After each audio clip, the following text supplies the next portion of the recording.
जैसा कि आप जानता है कि पार्लियामेंट के मंच पर से राहुल जी ने भाजपा को चैलेंज दिया था कि इस बार 2027 के चुनाव में कांग्रेस पार्टी और विपक्ष भाजपा को हराएगा। राहुल जी ने कहा था लिख के ले लो, इस बार गुजरात में आपको हराएंगे।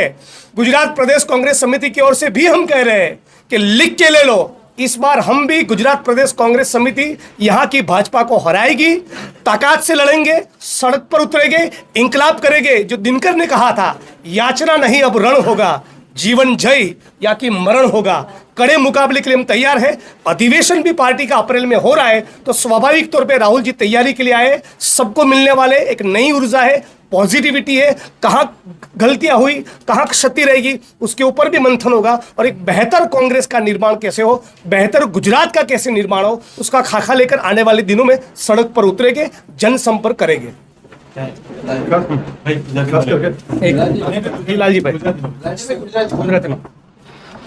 नमस्कार मित्रों, आज राहुलजी गुजरात में कांग्रेसना कार्यकर्ताओं ब्लॉक स्तर थी लईने प्रदेश स्तरना कार्यकर्ताओं साथे एक संवादनो कार्यक्रम के जेमां शुं भूल थई, शुं सुधारवानी जरूर छे अने आगळनी रणनीति शुं होई शके एना माटेनी चर्चा करवा माटे सळंग 2 दिवस कार्यकर्ताओं साथे संवाद करशे।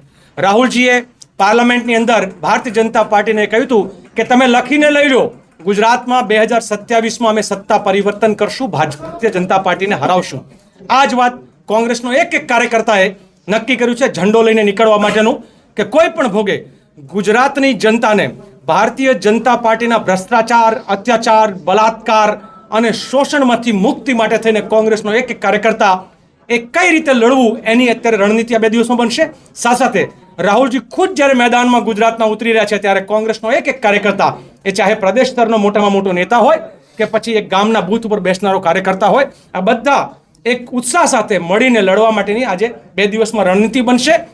नजीकना भविष्यमां आप सौने जोवा मळशे के कांग्रेसनो कार्यकर्ता पदयात्राओ द्वारा जनतानी वच्चे, बूथनी वच्चे, लोकोनी वच्चे जशे अने लोकोनी समस्याओ जे छे ने उजागर करवानुं अने सरकारनी सामे बाथ भीड़वानुं काम करशे। मारी वातने पूरी करता पहेला एटલું જ કહું કે ગુજરાતનું અત્યારનું જે મોડલ જે છે એ ગુજરાતના શાસકો, આઈએએસ અને આઈપીએસ ઓફિસરો આ બધા જ મળીને અને બિલ્ડરો આ બધા જ મળીને જે રીતે ગરીબોના ઝોપડાઓ પર બુલડોઝરથી માંડી અને જમીનોને હથિયાવાથી માંડી અને બૂથો ઉપર વિધિવત રીતે તંત્ર દ્વારા ચૂંટણીઓ કરાવવાનું જે કામ કરી રહ્યું છે, એટલે ગુજરાતની પ્રજા ઉપર ભારતીય જનતા પાર્ટીના 3 દશકાના જે અજગરનો જે ભરડો છે એ ભરડામાંથી મુક્ત કરવા માટે આંદોલનકારી લોકો જે છે એ ગુજરાતમાં લોકો માટે આંદોલન કરશે।